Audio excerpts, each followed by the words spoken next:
All right, everyone. Well, welcome back. And we are very luckily joined today by a veteran voice of the Octagon, Mitch Chilson. So, Mitch, look, thank you very much for joining us today. Getting straight into it, the first thing I wanted to ask you is one thing that drew me into martial arts and started the obsession for me as a practitioner was the sense of community that you can feel on the mats and the wider martial arts community, especially early on in your journey. And lately, we've seen the community coming together after the unfortunate passing of Leandro Lo. What initially drew you into the sport of martial arts as a practitioner? It started when I was a kid. It was like the Japanese martial arts were just something I've always done. I started karate when I was 4. I did judo. I did kendo for like a decade. It was always something my mother made me do because it put me in touch with that Japanese side of my culture. And it wasn't like I had a choice, like until I was like, I must have been like 17 or 18. It was something that I did every Sunday. I would go to kendo or karate or judo, and I wanted to go play with my friends, or I wanted to go do other things or other sports, but I didn't have a choice. And it was just something that I've always had in my life. And I can't thank my mom enough for forcing me to go. I think just like most kids in their different endeavors that they get to do. 100%. Mitch, I think commentating and commentary in general is a very interesting job, and one in which myself in particular, I'd love to be a commentator. I think that's an awesome job, especially in combat sports. You're watching fights, always at the fights every weekend. What originally drew you into commentary, and now being a color commentator for the past 10 years?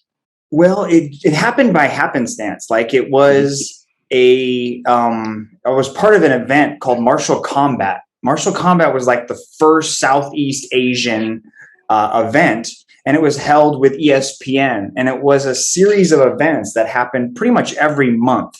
And I was lucky enough to be chosen as one of the main events and to fight for one of those super fight belts. And in between fights, I got injured and I had to miss one. And so they were like, would you like to commentate for this particular event? And I was like, just talk. And they were like, just jump in there and say what you see. You'll be with Steve Dawson, who is the lead commentator, and he's going to take good care of you. And I was like, sure, that sounds fun. And so I jumped in there, and I was horrible. Like it sucked. And then for some reason they asked me back, right? And it was now one championship, and I wasn't really competing regularly. I would just kind of taking a break. And it was about 2015. My last fight was 2013. So I was doing a lot of other media. And they were like, you want to do it again? And I was like, sure, let's try it again. And again, it sucked. Like it was terrible. I did the weigh-ins. I was reading off the screen of my iPad. It was terrible, man. But I was like, I had a lot of fun doing it. I still enjoyed it. And we went and I did another TV show, and that other TV show was like Biggest Loser meets America's Next Top Model kind of mismatch. It's called Fashion. But I think they had it up in Australia on Netflix. It was a show where I had to do most of my own lines. So I had to do most of my own creative talking on the spot. And I got better at speaking in front of the camera.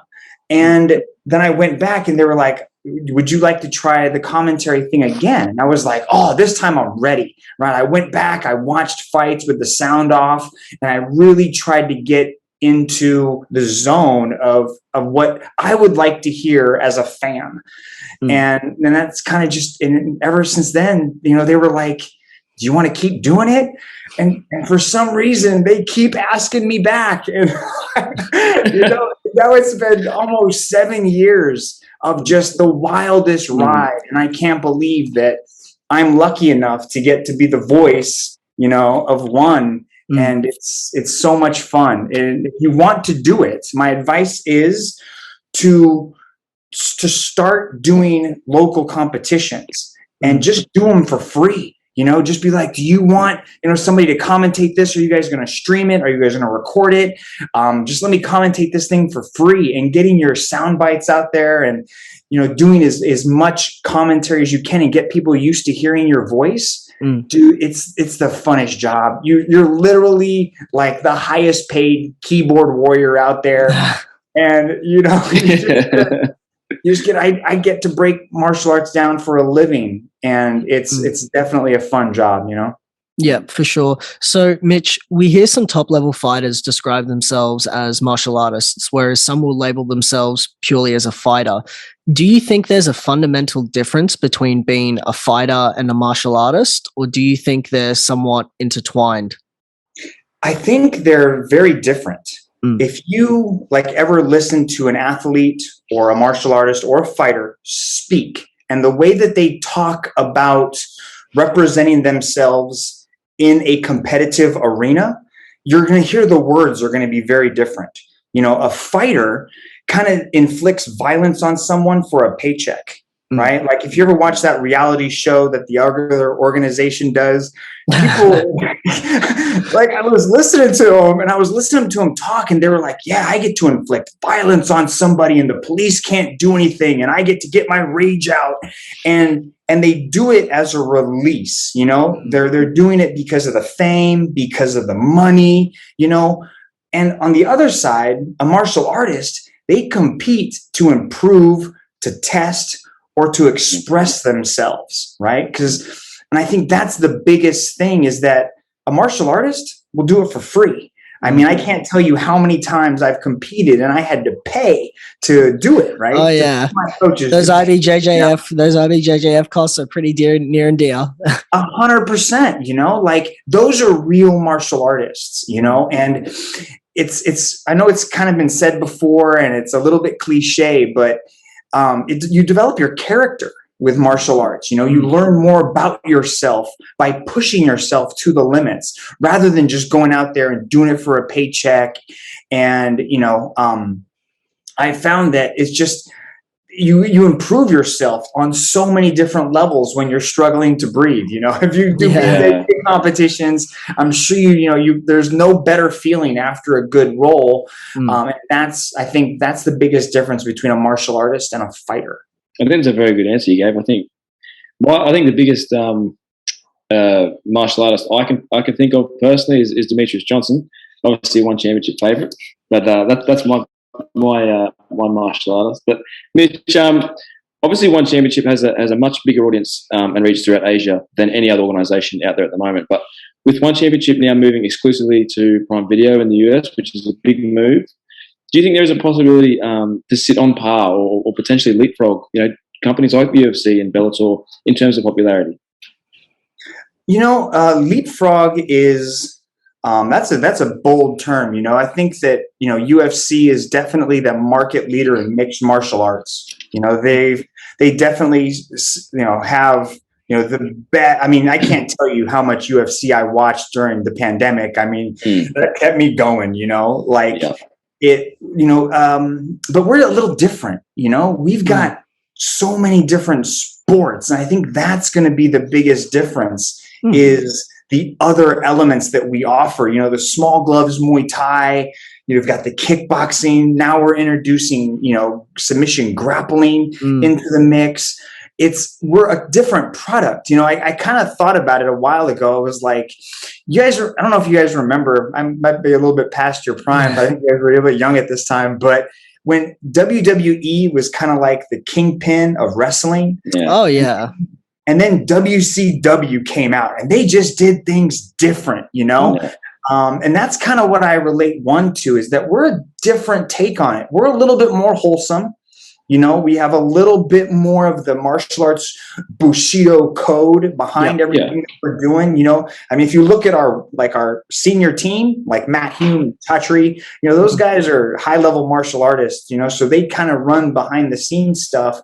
So we are built by martial artists for martial artists. And I hope that resonates with the US. I hope that they look at it and they don't want that sort of that high glitz and glamour and violent, because UFC and I mean, those guys are always in the news, for car accidents and abuse and drugs. And it's such a bad look on the thing that's, given me everything in my life, which is the martial arts, and it's being compared to, professional wrestling or, it just doesn't give it a good look. So I really hope that we resonate with like parents and the kids, the parents are encouraging their kids, to watch these guys and to watch, our heroes develop. But again, it's entertainment. So we have to find a way to get, you guys, or maybe not you guys, the hardcore people are always going to, know who, one is, but new fans to fall in love with our athletes. And that's really what I hope to be able to do, is communicate just how special our fighters are. Yeah, for sure. So, Mitch, as someone who has been involved with ONE FC for such a long period of time and has seen the massive growth in popularity with MMA, especially since 2015, what has been the biggest change in ONE FC from your early days in the company to today? Soccer kicks. I saw your post about that. I'm just kidding, man. No, I'm not. Soccer kicks, those things suck. I'll tell you that. Yeah. But I think, to go back to my earlier point, I think it's been the different sports. When we started out, it was only mixed martial arts, and that was cool because, mixed martial arts is really my favorite sport. Yeah. I love MMA. I think that's like the ultimate test of a martial artist. But I'm really starting to fall in love with the individual sports, like grappling and kickboxing. Like our roster for the grappling and the kickboxing is already top tier, top shelf kickboxers. Can't argue with it. But our grappling is going to be bananas. Like you guys are going to be like, how did you sign all of these people? And then there's the small gloves Muay Thai. You asked me what's going to resonate with the United States fans and can we leapfrog that other organization? It could be with small gloves Muay Thai, because that is the funnest thing ever. Like when you're watching like Rod Tang or Nong O or some of these, like not just elite strikers, but the top shelf strikers coming over from Thailand and the UK and Australia. We're seeing some shows that are just unbelievable and so much fun. So that's kind of been the coolest thing, is to watch this introduction. And then I have to kind of get up to par on it, because I spent so much time with MMA and studying MMA. Now I have to go and learn all these other sports. Now I have to be able to commentate, BJJ, and I have to be able to commentate kickboxing, which is really hard, and also Muay Thai. So it definitely pushes me to the limits, which is a fun challenge. 100%. Mitch, one thing I've noticed is your Instagram is full of technical analysis and breakdowns, which as us as fans and practitioners, it's a wonderful way to learn and develop new ideas and techniques. What was the reason behind posting these technique breakdowns? Was there any reason behind it, or just something that you purely get a kick out of? Well, I've always struggled with social media, right? Like I've been trying to do social media, YouTube, and trying to communicate, all these ideas that are inside my head and trying to mush them up, put them onto social media. And my wife one day was like, you need to do breakdowns. You need to break things down, and you need to have lists, because people love lists. And I was like, whatever, I was like, try to tell me what to do. I can do it. Like I needed the help. Believe me, I needed the help. But I was I was a little bit insecure about asking these guys, there's like to take a picture or to film something or to show me a move, and I was trying to act like I've been there before, like I didn't even take a lot of pictures in my early days with these guys because I wanted to act professional. Right. Yeah, of course. And then I was just like, you know what?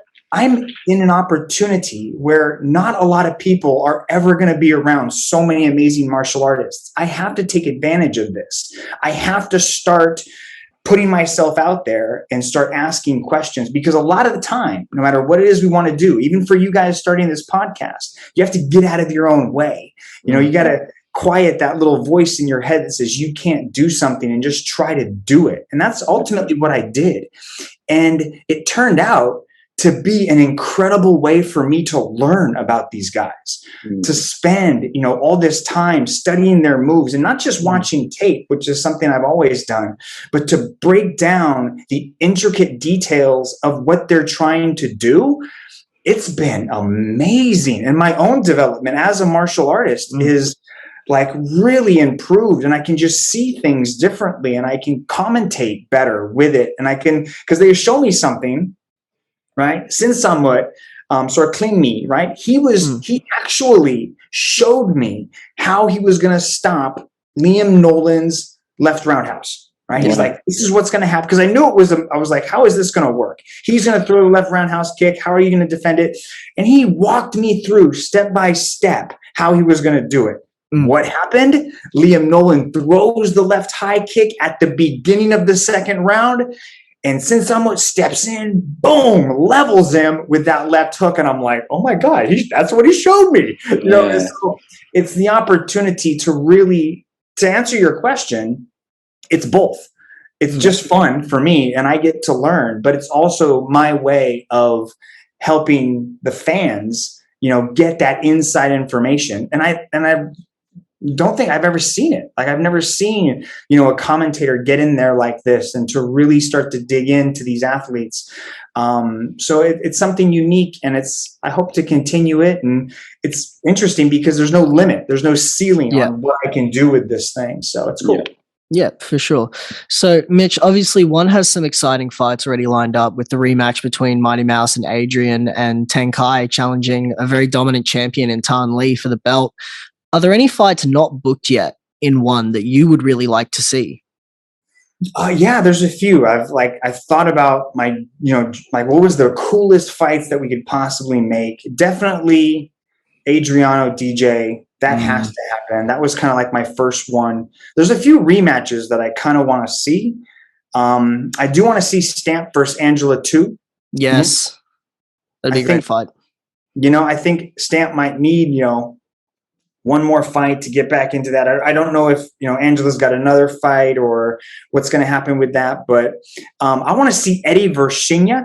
Yep. I think that fight needs to happen because that's a rubber match, so it's one apiece. I think that one's going to be fun. Rod Tang versus Haggerty 3. I think Haggerty has improved a lot since the second match. And I think he knows what to expect now with Rod Tang, a fiery Rod Tang, not the Rod Tang, like a real Rod Tang, Yeah. And then, man, I want to see RDR versus anybody in the heavyweight division.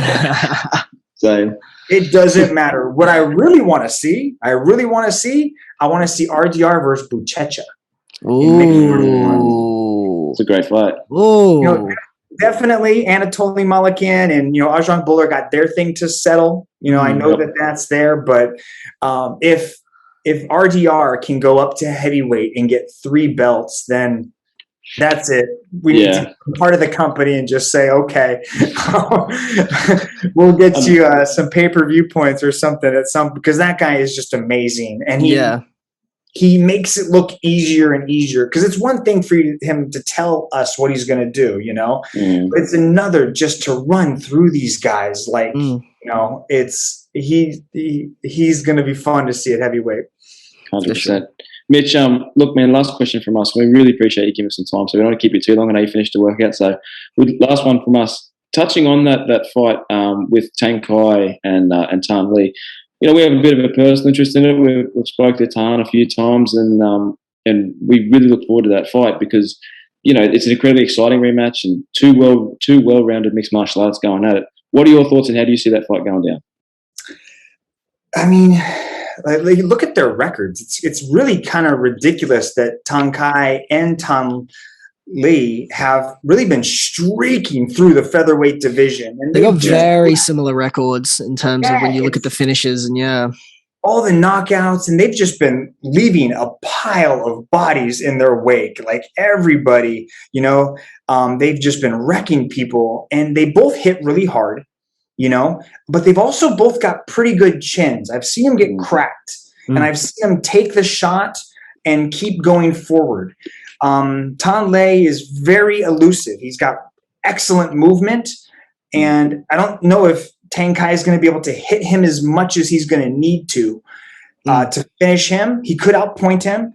And then, Tan Le, man, that guy, like, he hits people and it's like their batteries fall out. It's ridiculous how hard that dude hits, but Tang Kai is also a wrestler. So he's also got that in his back pocket too. I know he likes to come out and say, I'm going to strike, so I wouldn't be mad at a takedown either. But I think we could see 25 minutes. I think we could see 25 minutes of some real high level striking. I think somebody's going to fall. I really do. This is kind of, Tan Le's moment. I think I really think he captured the world's attention and he got on everybody's radar with that Gary Tonin. Yeah, that was brutal. Like, that was one where he just sort of said, oh, wow, that was, because Gary Tonin was, ripping through people. Yeah. So I think this is going to be a really interesting fight, but I've been around Tang Kai so much, and I've seen the confidence that this kid has in himself. And I don't think he even believes that he's really been tested yet, So I want to see him pushed, and I want to see him in trouble, because I can't even remember him losing a round, he's so good, Keanu Suba stood with him for 3 rounds and he just punished that dude, but Suba hung in there, but then he came back with that knockout of Kim Jae-woon, so he's got something special, and I think he needs a dance partner that's gonna really test him, and I do believe that's Tan Le, and I think we're gonna see an incredible fight. 100%. Well, look, Mitch, we really appreciate your time, man. You're one of the nicest guys on the planet, one of the best commentators on the planet, and we look forward to listening to you as the color commentator for one. We love listening to you, man. So we look forward to that, and we'd love to chat to you again in the future, man. Hey, Josh, Alex, it's been a pleasure. From the Stands podcast, you guys got a new fan. Appreciate it, man.